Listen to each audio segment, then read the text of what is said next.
শ্রীরাম, জয় শ্রীরাম। আমরা এলাম কলকাতা থেকে, সঙ্গে আমাদের আরো অনেক দাদা স্থানীয়, ভাই স্থানীয়, সবাই মিলে এসেছি। আমরা যাচ্ছি রামলালার উদ্দেশ্যে, চলে এসেছি কাছাকাছি। অযোধ্যা, যে নামটি উচ্চারিত হলেই মনের ভিতরে ভেসে ওঠে এক পবিত্র অনুভূতি, এক ঐতিহ্যের আহ্বান। এটাই সেই ভূমি যেখানে মর্যাদা পুরুষোত্তম শ্রীরামচন্দ্রের জন্ম হয়েছিল। আর আজ সেই ভূমিতেই গড়ে উঠেছে এক নূতন যুগের প্রতীক, শ্রীরাম জন্মভূমি মন্দির। শতাব্দীর পর শতাব্দী ধরে কোটি ভক্তের আকাঙ্ক্ষা, সাধনার বিশ্বাসের প্রতিফলন ঘটেছে এই মহামন্দিরে।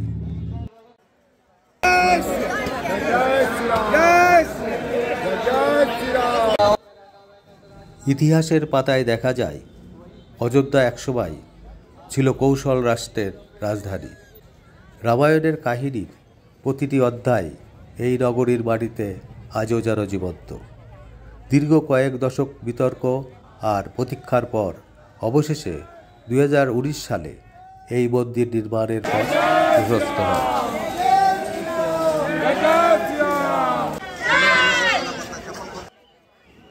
আর 2020 সালের 5ই আগস্ট শ্রীরাম মন্দিরের ভিত্তিপ্রস্তর স্থাপন হয়, যা কোটি ভক্তের চোখে এক ঐতিহাসিক মুহূর্ত।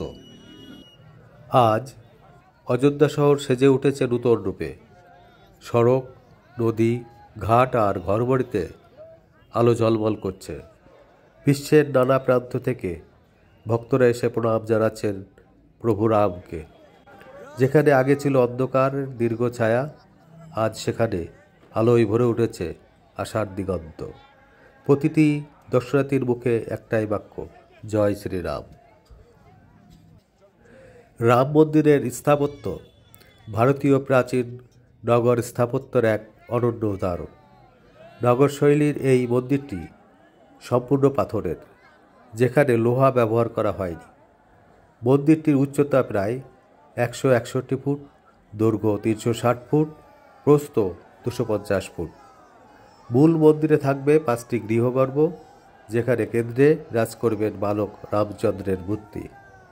সারা ভারত জুড়ে বিভিন্ন রাজ্য থেকে আনা হয়েছে উৎকৃষ্ট পাথর, শিল্পী ও কারিগর দ্বারা তৈরি করা হয়েছে এই মহামন্দির।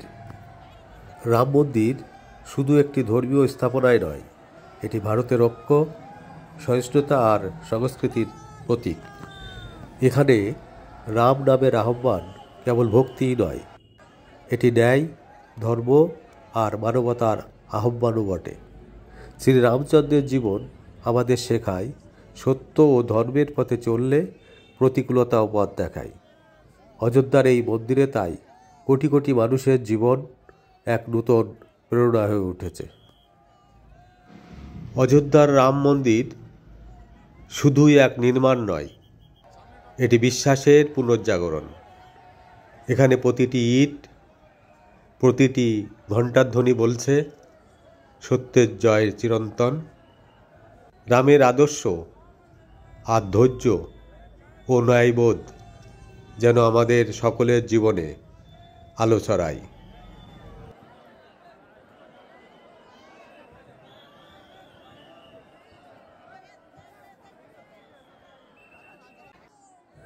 বন্ধুগণ, আমার এই ভিডিওটা যদি আপনাদের ভালো লাগে তবে সাবস্ক্রাইব করে পাশে থাকবেন।